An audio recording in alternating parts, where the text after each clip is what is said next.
Hey there guys, welcome back to a brand new video where today I'm going to be giving you 5 reasons why you should not buy a Canon 5D Mark I in 2019. You may remember that I've done 2 other videos on this camera, one giving you 5 reasons why you should buy it and another one just basically on why I bought it earlier on in the year, but today I'm going to be talking about some of its downsides and its limitations. So without further ado, let's jump into the first point. The first reason why you shouldn't get a 5D Mark I in 2019 is because of the megapixels. Although it's a full frame sensor, it only has 12 megapixels, so if you're trying to do larger prints, it actually won't hold up that well. I've tested it up to about A3. I used the 5D and the 85 for my A-level photography final piece, and the prints held up at A3, so it's good up to about A3 size, but anything past that, sort of large canvas prints or anything like that, you probably see, you probably start to notice quite a noticeable lack of quality. So if you're trying to do large prints, or if you need a camera where you're doing large print work, then this camera is not a viable option for you.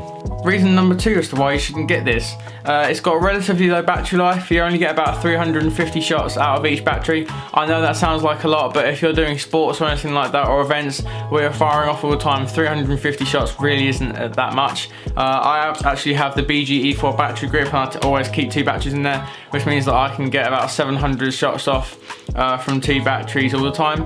I find that to be an okay amount. It's not brilliant, but I never tend to run out of battery life that often when I have the batteries in the battery grip. So if you're going to be doing a lot of sports work or event work where you're going to be taking a lot of photos, then you might want to consider something else, maybe the 5D Mark II or the Mark III, which have noticeably better battery life performance. Reason number 3, it's quite heavy and it's quite bulky. It's made out of a magnesium alloy body, which basically means that it's built like an absolute tank, and whilst this is good for it being robust and durable, if you need a camera that you can travel with and that's lightweight, then this probably isn't the camera for you. I mean, especially when you put the battery grip on it, it becomes massive. So if you want a camera that's small and lightweight and easy to travel with, this might not be a good option for you. You can make it more portable, of course. I am looking into getting the 40mm f2.8 EF pancake lens, and I could travel around with that without the battery grip on it. It would be a much more compact system.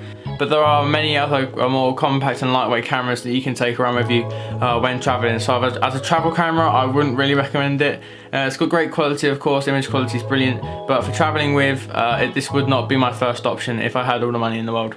Reason number 4 as to why you shouldn't buy this camera in 2019 is the relatively low ISO sensitivity. It's got a maximum ISO of 1600, that's actually expandable to 32, but I've actually never shot over 1600. You start to lose image quality at around 1000 to 1250, so low light performance, albeit better than a crop sensor, isn't really that great just because of the low ISO sensitivity. If you want to go for that more grainy, more grungy look, then you obviously can shoot with a higher ISO and get that aesthetic, but if you're trying to retain your image quality and get the best quality image possible, then you're not going to want to get this camera for low light photography. It does an okay job, but like I said, maximum ISO of 3200 when expanded.